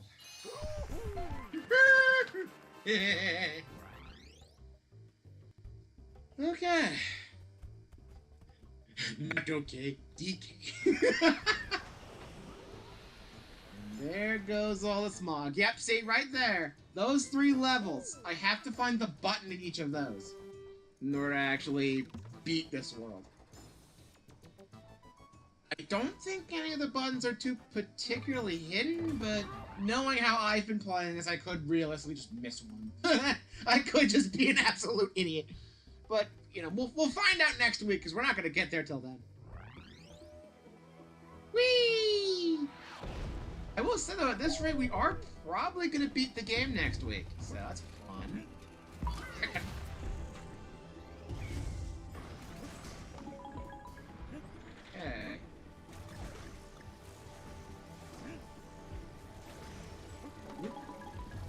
I love the fact that the little, like, propeller plants have been replaced with, little, like, magnetized things. It's pretty cute. You see that up there, by the way. Like cheese dick. I don't know exactly how you're supposed to get up there, but... Okay. Don't think a bounce off a chicken and using a jetpack is gonna be enough. I do like the fact they put the jetpack in this game. And also, I guess, Tropical Freeze as well. But because you're carrying DK as well, the jetpack's not powerful enough to carry you both, so you can't just fly everywhere like you can in 64. So that's really fun. It's also a cheese. You're meant to talk about chicken, so that's fun. Oh, guess I'm jumping on the chicken then. If the chicken would come back. Chicken? Come on. Grab you like that then. Just no, I had an idea of what I was supposed to do, but the game was like, no. And there's a puzzle piece up here. Cute. Oh, there's a chicken. There you are.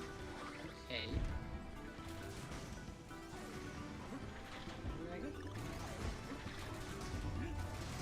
Boy. I sense it. Yes, I was right. There didn't seem to be a proper ceiling.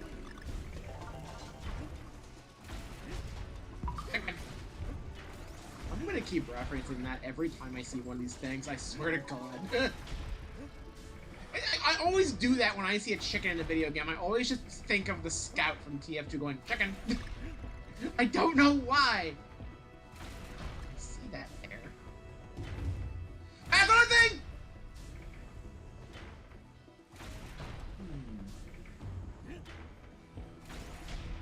That looks breakable.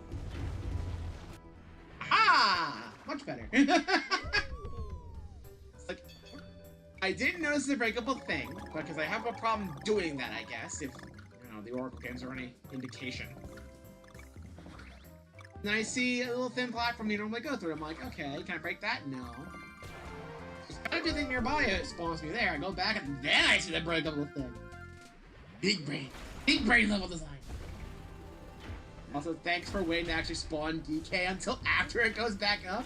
It would have been really funny if there was some little jank to this where you go up, you bonk your head on the thing, and then you just fall back into the bonus stage. That would have been super funny.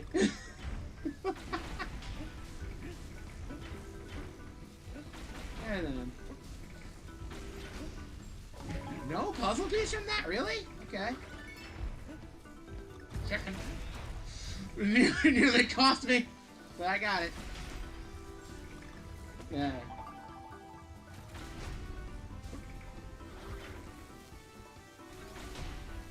Alright. Get pretty safe here. Oh!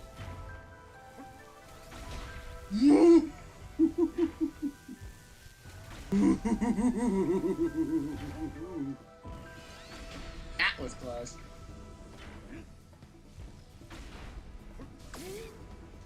Insert Sparkman's theme here.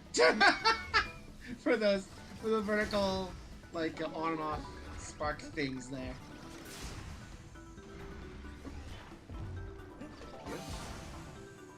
5. Now it's like New Super Mario Brothers. I'm reminded of one of the towers in that. I want to say it's World 6 stat. It's the first tower. Might be the second one. It's one of the towers in World 6, I think. I know World 7's tower had a lot of crashing blocks, but I don't think it was like this reaction focused. Whoop. It's definitely one of the World 6 ones. Not saying it's a rip-off, but like, it has that kind of vibe to it! We done? Wow, that was simple. I was good at finding secrets there, I guess. Bam! And now. Now put this just over the 2-hour mark, so that's a victory. It's the end of the stream. We actually made some, we didn't make a lot of progress. We made some we made some progress in the factory. I'm gonna pronounce that and enunciate that better. We're not quite halfway. We're a little over a third, I think. But